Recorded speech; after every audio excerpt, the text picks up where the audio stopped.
Welcome to Chris Parkin Shooting Sports. I'm out today testing the FX DRS Classic. This is the walnut stock, beautiful grade 1 walnut, and this one's got the 600mm barrel and it's in FAC high power specification for the UK. So we've done a little unboxing on it, now we're out and going to shoot it. Let's see how it goes. I've got a variety of projectile weights to test through this air rifle, and I'm going to start with the JSB Jumbos, and these are the 15.89 grain weight. So click off the top cover, rotate it all the way around, and we put one pellet in to lock the system. This is the 15.89 grain version. The magazine in 22 caliber holds 14 rounds. Conserve a bit of air. I'm just going to start with 5-round groups just to show it on paper. So once we put the pellets in, clip that back on, lock it round, and then with the bolt open,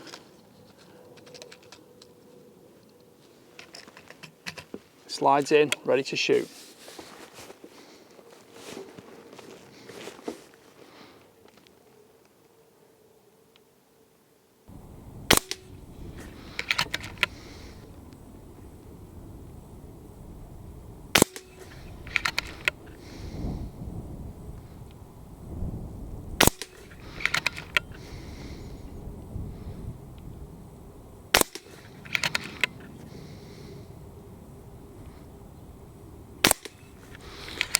On the last round you can hear the follower click round, the bolt will now not close.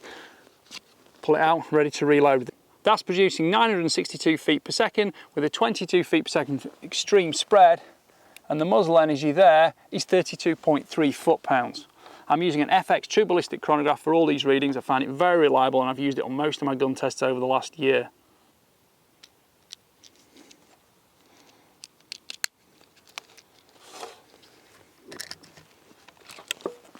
On to target 2.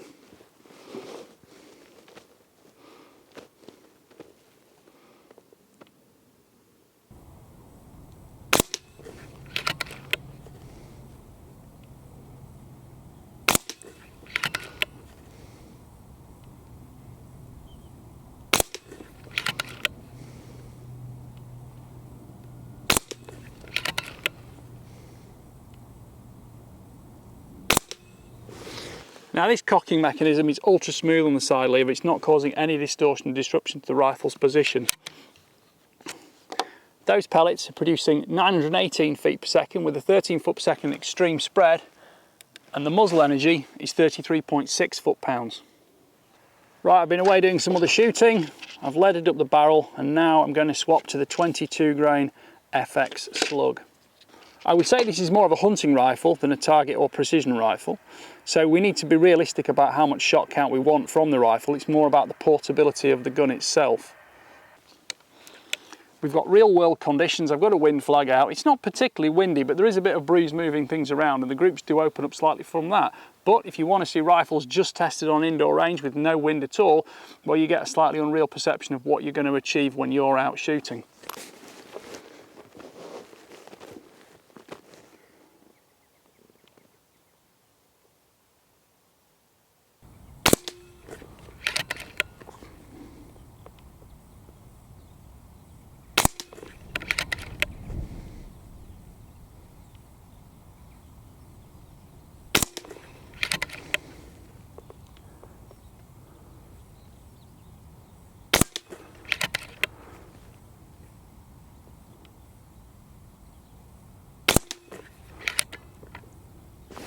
So the groups have opened up using the slugs, but I'm not surprised because I don't find slugs generally shoot well in standard barrels, and you need a slug specific barrel. So the slug produced 823 feet per second with a 33 feet per second extreme spread, and the muzzle energy was 31.7 foot-pounds. Any three of those projectiles are absolutely ideal for a hunting air rifle, but I think for the meantime I'm going to stick with the 18.19 grain pellet because it's my favourite. I've proved it the most overall over time in multiple air rifles. I find it very reliable, so I'm going to stick with that from now on. Welcome to Chris Parkin Shooting Sports. Well, This is the FX DRS Classic Walnut 600mm barrel. This is the FAC version of the rifle for the UK, and it's been an absolute pleasure to shoot, and I'll tell you all about it now. You can see on the end I've got the Donny FL sound moderator. That is very effective. There's a clip on video that shows it with the mod on, with the mod off, and that drops the noise a lot. It's a little bit barky without it on. With it on, no worries at all. It's not scaring anything away.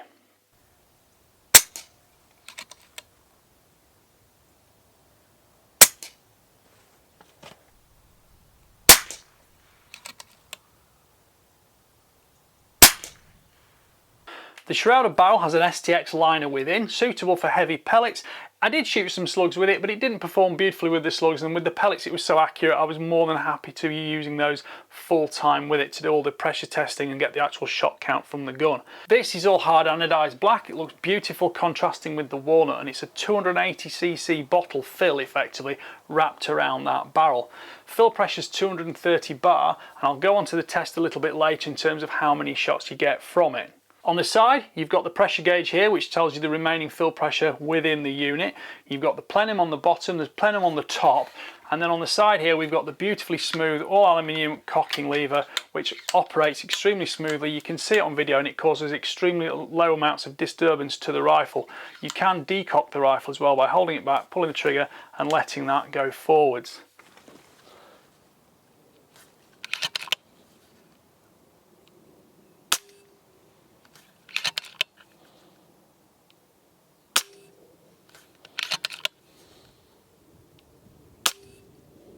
The magazine system is FX's usual format, so you just rotate it like this, take the lid off there, rotate that all the way around, put one pellet in to lock the spring, and then let it go back, fill all the pellets back up, and then put it back together there, clip that in position. That'll hold up to a 40 grain projectile for the 22 caliber. It's 14 rounds in 22 caliber. If you have this 177, it's 16. In the 25, it's 12 rounds in there. When that's open, that just slots in, it closes down, and obviously every shot cycles another pellet in, and it will lock open on the last shot.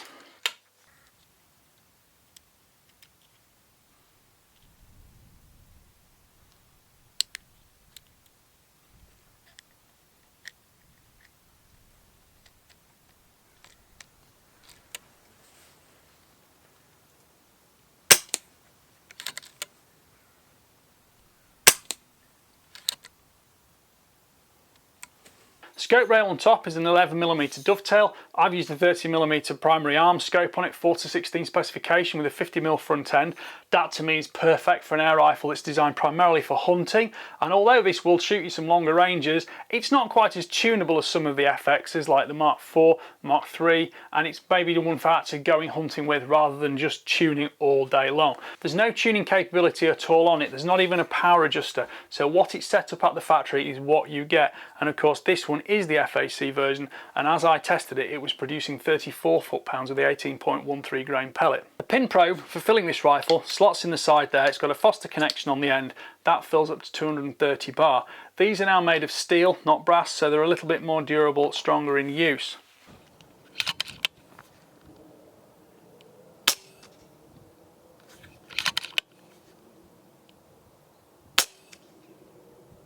You will notice I've been shooting it on the bog rest at the front here because it doesn't have a front sling stud, but it does have one at the rear. I think that's a little bit of a misstep from FX there, because when I tested the polymer version a couple of months ago, that didn't have either sling stud, which you can understand.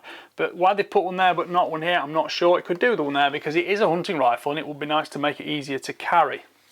But that's not an insurmountable problem with the rifle. Yours, you could put a sling stud in it without too much problem.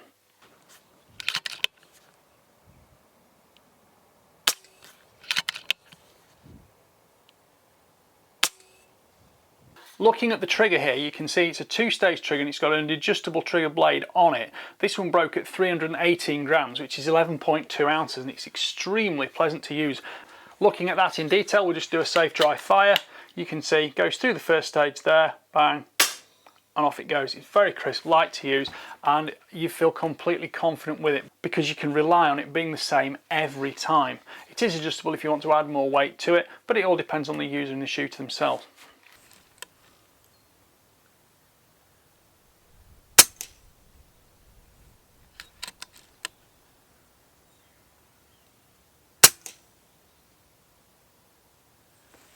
The stock's got a Monte Carlo cheek piece, you get nice alignment with the scope on it, and you'll see I've kept the scope as low as possible, just enough clearance over the barrel to make sure it's working correctly, and I've got superb alignment quickly on that to make fast, intuitive shots.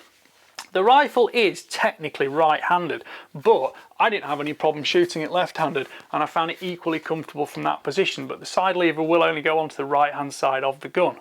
The stock has some slightly modernised stippling engraved into it. It's got the FX logo, we've got some striations here, and it's very comfortable in use. But I think people hunting with this rifle, maybe if they're really hardcore hunting, they might want to go for the polymer, because beautiful as it is, the walnut stock with the oil finish, it will probably get damaged. I've been very, very delicate with this rifle because it's not mine. I do have to send it back in as new, good condition.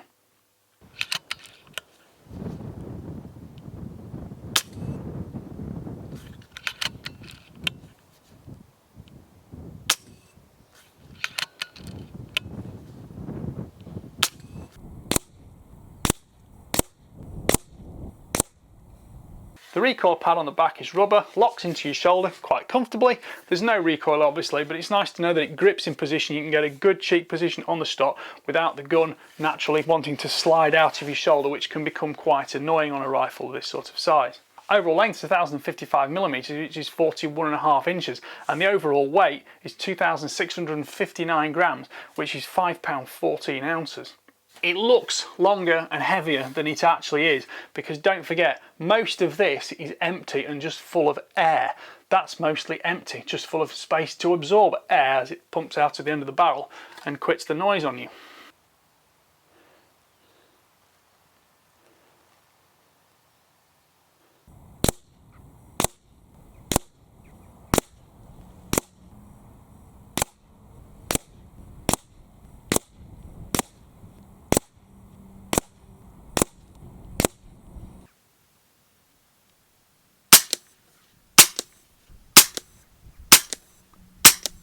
I've shot the rifle from several positions. Most importantly though, I shot it clamped in a tripod, which is quite popular these days, and that clamp didn't give any problems at all with changing point of impact. So that's nice to know, because a lot of, specifically rifles from the US with cheaper polymer stocks, especially centerfires actually, the stocks are very flexible and they don't like being tightened into a tripod, which is a very common form of shooting now. So it's nice to see that the FX is completely comfortable in that scenario.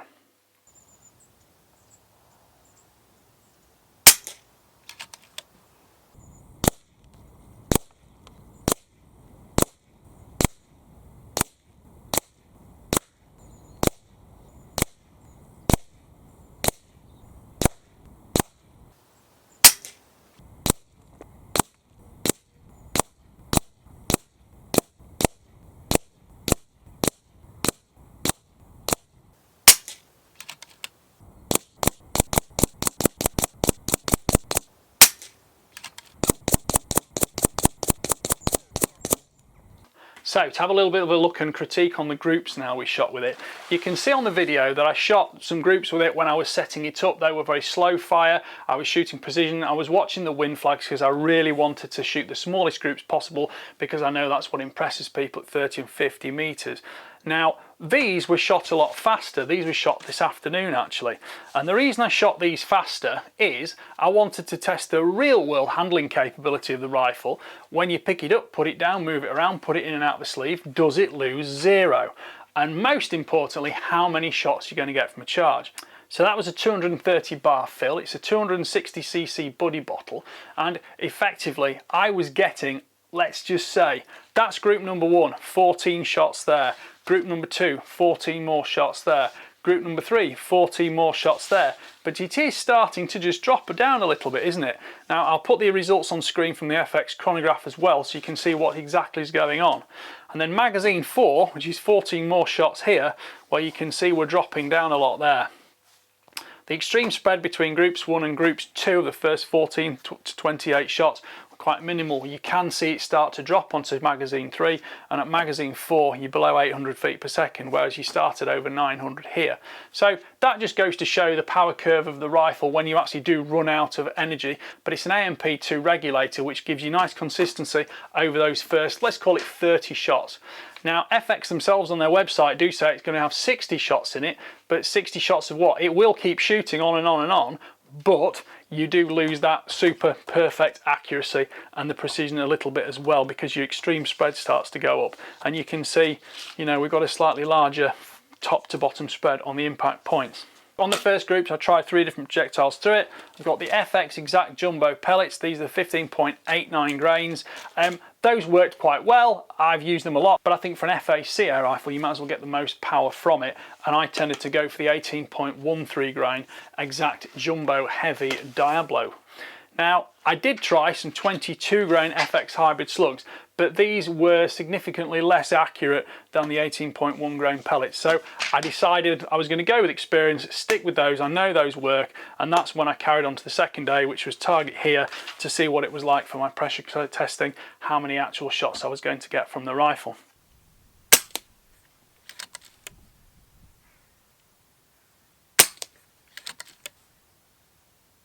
So, to sum up, what can I tell you about this FX DRS Classic FAC with a 600mm barrel? It's a beautiful rifle. I don't think you can deny it. That looks absolutely superb. As I say, I have treated it very carefully because I didn't want to damage this beautiful Manelli walnut stock. And I think for the serious hunter, serious pest controller, I'd probably go for the polymer myself. It saves a little bit of money, and it's going to be a little bit less wincing when you do put those marks and scratches on it when it gets bumped or scraped along some foliage or barbed wire or worse, things like that. It does look quite sizable. It is quite long at 41.5 inches, but the handling character of it and the balance kind of offsets that, because the balance is just at your front hand here, and although it looks long, it doesn't actually feel that heavy at all. And the balance and precision and speed of the gun is well defined actually, and you get a nice rest position, and it's not so light that it's kind of bobbing around, but it's not so heavy that it's exhausting to shoot. If you were going to be shooting it from the bench, some form of rest and a rear bag, as you've seen me shoot it, gives you great stability. And although I would like to see that front sling stud on it, because I could put a bipod on it, and it also makes it easy to put a sling on and carry the gun, that's something you could do as an aftermarket product perhaps. Right, well, I hope you've enjoyed watching that review. Please like, subscribe, comment, click the notification bell and keep track of my regular uploads. Thank you for watching. Bye for now.